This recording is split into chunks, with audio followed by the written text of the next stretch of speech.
Good morning. Today we're starting off with gloomy conditions. Rain showers out there. We've got some mist, some drizzle, and fog all obscuring our view a little bit here this morning in Fargo. This is looking down on I-94. Downtown is in the upper left-hand corner of your screen, though you can't see it very well because of the moisture in the air. You can also see the road spray behind the vehicles that are traveling on I-94. So you're going to be encountering this morning on that morning drive, anywhere where it has rained or where we currently have some rain going on. So you're going to need the windshield wipers here this morning. So starting off with some rain, that's why we've got some caution lights for you here for your travel plans today.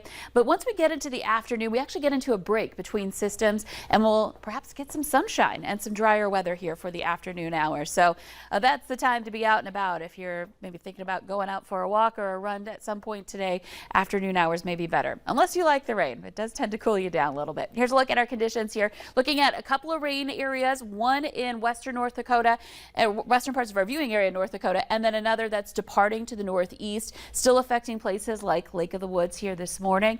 And then we've got a break between those two areas, a couple of spotty showers, and of course there is that drizzle and mist that we were just seeing on our sky cam in Fargo that's not necessarily showing up well on the radar. And then over toward the Devil's Lake area, another round. And this is all going to shift eastward. So gradually this rain may affect places like Grand Forks and Fargo here as we go through the morning.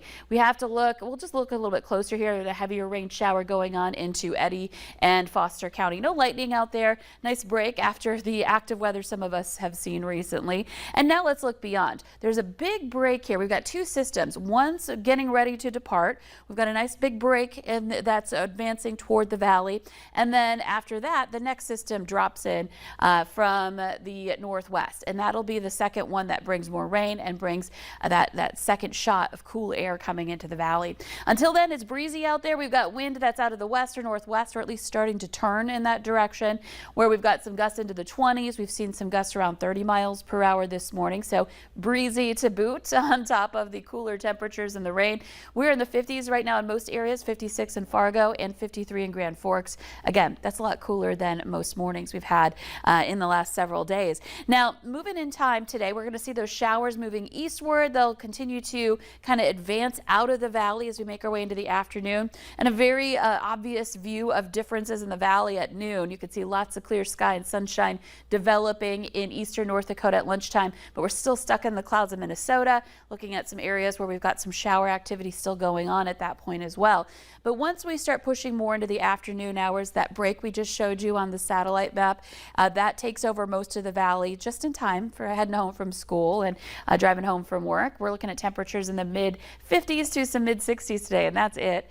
And then here comes that next round. Starts moving in around drive time, dinner time tonight around Devil's Lake, and then continues moving eastward with several bands that will be kind of rotating around the low overall. The first one moves through tonight. We'll have another one poised to affect us into the day on Thursday, and this will continue as we go through time Thursday night, even into Friday. So rainfall potential here, looking at showers through tomorrow morning that will amount to less than a half inch of rain, probably more like a quarter of an inch or so. But then we're looking at that rain still kind of, especially in the northern valley, moving in through Friday morning, and some places may get a half inch or more in some spots. Here's your Proseed Farming forecast, looking at conditions that are going to be breezy to windy throughout the rest of the week as that next system moves through, bringing those shower chances all the way into Friday morning. We may see some of that rain trying to mix over briefly Friday morning, but the showers will be winding down. So this will be ending. It'll be on the tail end of things. We'll talk more about that coming up. But the frost, too, we want to warn you about for Saturday. Temperatures in the mid 30s. We could see widespread frost. You know, it's expected this time of year to see that. It's been delayed a little bit. So that won't be a surprise, but, you know, it might be a little bit of a shock because we haven't been that cold just yet. And then we warm up next week, too. So ups and downs here in the forecast. Yeah, you know, we play the game of what season are we doing today? Love that. Sometimes we get multiple seasons in a day. Exactly. The fun never stops.